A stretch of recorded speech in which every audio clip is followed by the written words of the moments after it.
So a new internet shock video has hit the scene once again. You know, those kind of videos that people share all over the internet and asking you to film your response while you watch it so you can get freaked out or grossed out or some combination of the two? Yeah, that's back. Although the exception this time is it's an animated video in the style of a Japanese anime, so kind of falls in my purview of expertise here. In case you don't know what I'm talking about, the video is called Me, and for the sake of time and copyright alike, I'm not going to be showing the whole thing in this video right now. It's about 6 minutes long, so I'll put a description in the link below to go watch it over in Vimeo.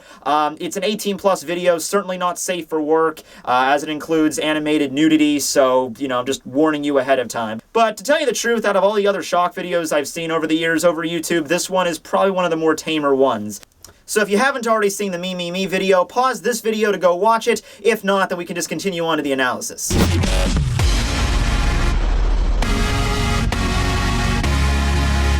I know! Trippy, right? I'm assuming about 50% of you after watching that video had the reaction of, the fuck did I just watch?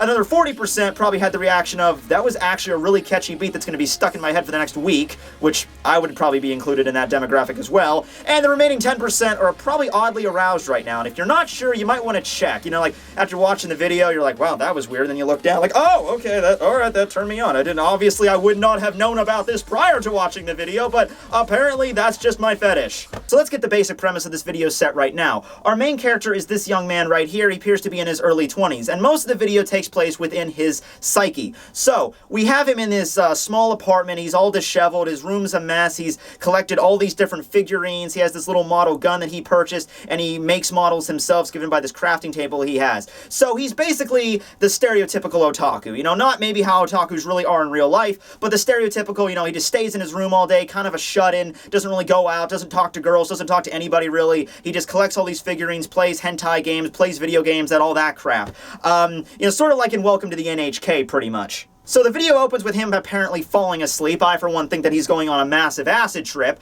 but he's staring at, I guess, the video game that he was playing earlier on his counter, which begins to glitch up, and the two girls become alive, and they invite him into his video universe fantasy, I suppose. That explains why most of the entire video has a very techno-digital feel to it. Anyway, at the beginning, the fantasy seems cool. He's smiling, he's having a good time, all these girls that he probably fantasized by, you know, playing hentai games, or, you know, maybe in other parts of fiction, anime, manga, or whatever, are alive, and they all seem to be just, you know, adoring him and just focusing completely on him. So this is his primary fantasy. However, about halfway through this, it begins to get all red, distorted, and evil. And then we have this entity appearing with a mask that looks like it was ripped straight out of Tokyo Ghoul that apparently is, you know, they're not doing anything directly, you know, against him, antagonistically against the boy to begin with, but the tone certainly changes, as if there's certainly more problems hiding under the first layer of his subconscious, you know? It's like he goes into a dreamscape and it's like, oh, everything's great, everything's fun, and then like the clouds start appearing, like he has more troubles in his soul than just, you know, this simple, you know, happy, fun time. So the chick with the Tokyo Ghoul mask, I'm just going to call her the entity for the purposes of this video. She approaches the boy and does like a little strip tease, and she's completely naked. You might think, okay, where's this going? I'm assuming where this is going. But no, she just grabs the boy's head, puts him into between her boobs, and then you just see this little trickle of blood as if his head has literally been crushed by her tits. And then the boy wakes up in his room, and it's all that simple fake out we see in movies all the time, like Inception, where it's like, oh, was it all a dream? No, it wasn't, because the screen in his video game console begins to glitch up again, and the entity begins to actually spring into his bedroom, signifying that the dream has certainly not ended yet. Along with this, we also have all the figurines in his room begin to come to life as well, staring at him and holding him down as the entity pins him to the floor, as if, once again, you think it's going to go somewhere else. She takes off the mask, revealing a very attractive pink-haired female about his age, to which she then proceeds to it's Simon. Yeah, whatever he said. Let's go with that.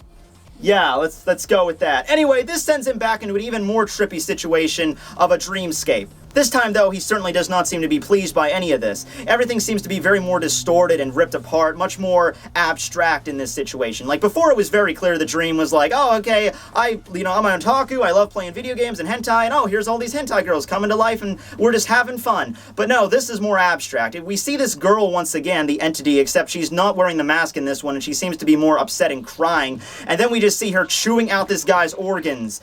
So we see this, and we also see these little screens pop up, which I'm assuming are semblances of his memory, where we see the girl in real life. However, she's not all freaky and scary. She is a normal teenage girl. This is where I began to really piece together what the meaning of this video is. You might not get it, but here's basically my idea. This boy and this pink-haired girl were dating for a very long time. They had a very strong emotional connection there, and I'm assuming that maybe the girl wasn't really into the whole otaku lifestyle that this guy was, and he became more distant to her over and over again, like wanting to collect his figurines and just hold up in his room, become more of a shut-in. So they eventually had to break up. And this video is basically the boy's psyche trying to cope with his girlfriend leaving him and trying to, get on with his life, but he's not, because he's shut in his room, and he basically just begins to more focus on this kind of lifestyle, sort of like, who needs her? I don't need girls. All I need is these figurines. Oh yes, Moko-chan will never leave me. Video game girls will never leave me. They're always around for me, and they're all focused on me. It's all about me, me, me.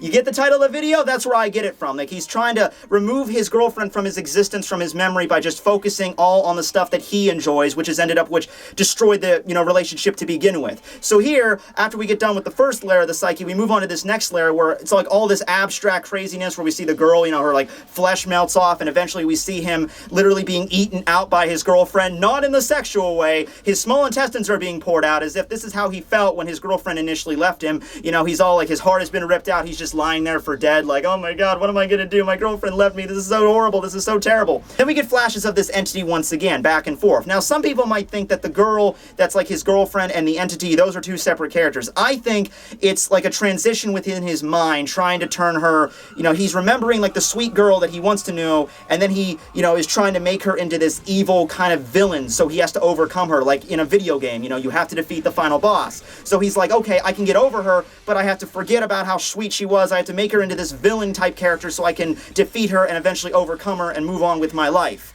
So, as we see him all, half dismembered lying on the ground here, he then attempts to go Super Saiyan God mode, which then transitions into like a Power Ranger Gundam Gurren Lagann transformation scene where he puts on an awesome fucking mech suit. Okay, this just got cool. So then he goes into like a Metroid, Halo, FPS kind of video game setting where, he has the gun in front of him and we see a first-person view and he's just trying to shoot down all these girls that we previously saw in the video. I think this is the next stage of what happened after he tried to break up with her. He's lying on the ground all dismembered like, oh man, she tore out my heart. No, I don't need her. I don't need anything. I'm just going to surround myself with this otaku-ness and I'm going to get over her. And that's what the mech suit symbolizes. He's like, I'm just going to treat this the same as I would in a video game. I'm going to suit up. I'm going to pick up my laser rifle, which is the same laser rifle he was working on in his room, by the way. In fact, there's a couple references to the video in his room. Like, we see a poster of the first girl, like, with the black hair in the video. We see that above his bed, so that's assuming, like, that's taking, scraps of his room and, like, incorporating it into his dreamscape. So, he picks up the gun, and he starts trying to shoot all these girls, but he can't shoot them. He can't manage to take them out. In fact, they completely wreck him up. They go up to him, and they start beating the crap out of him, and they rip off his arm, his helmet shatters, and it reveals that no, he can't just surround himself with these lifeless figurines that have no emotional attachment whatsoever. He can't do it. It's not going to work. So that's what that symbolizes. And we go back to the girl once again, and they're in like free fall, falling down, and he's trying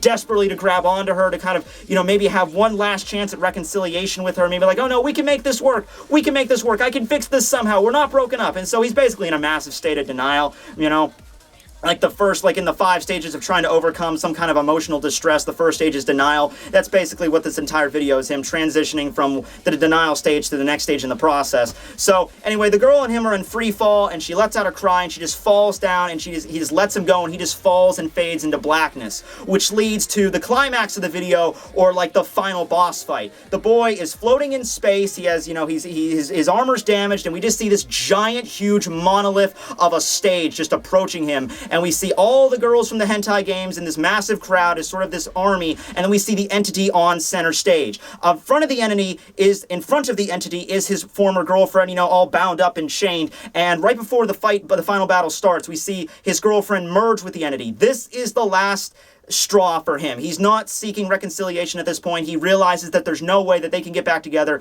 and the entity has literally become his girlfriend. This is the final villain. He needs to defeat the entity in order to move on with his life. This is what this symbolizes. So after this is also heightened when we see like the pictures of him, like the memories of him and his girlfriend dating. That's all shattered and broken. Like he's just forgotten about it. I just need to defeat her now. So he lets out this huge barrage of missiles, and the chicks in the audience use their boobs as machine guns, I guess, and we just have this massive onslaught. At the end of the day, it proves futile. He cannot simply defeat this entity using his nerdiness as a weapon, so to speak. His armor gets completely wrecked. It gets stripped off of him like he's just this helpless child once again, and all the girls hold him down as the entity approaches him, once again takes off the mask like, oh, maybe something's gonna happen here, but no, the girl just approaches him and just...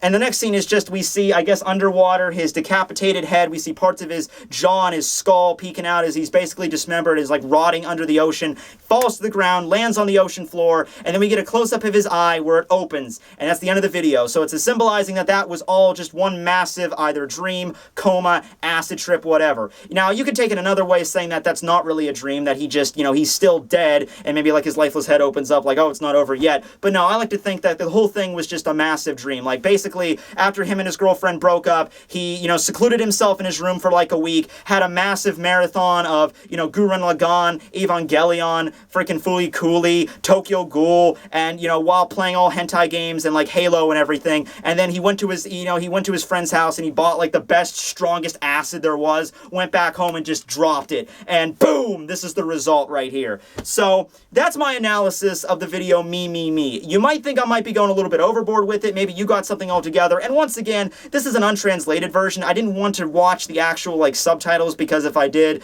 then I might have been completely wrong. But I like to interpret stuff like this. Like, there's things like legitimate anime where like the writer leaves certain things open to interpretation, but that's in a story perspective. This is a music video where I think the beautiful thing about that is anybody can just watch these and like interpret it their own way and feel closure in any way that they feel that it is appropriate for them. You might think something completely different about this video, but those are my opinions on it. So I hope you enjoyed. Okay, enjoy might be a strong word there. Okay, then I just hope you had somewhat of an entertainment, or I hope that maybe you had like somewhere to be in like 30 minutes and this video sort of killed time. That might have been an element of it too. But anyway, Tekking101 signing out.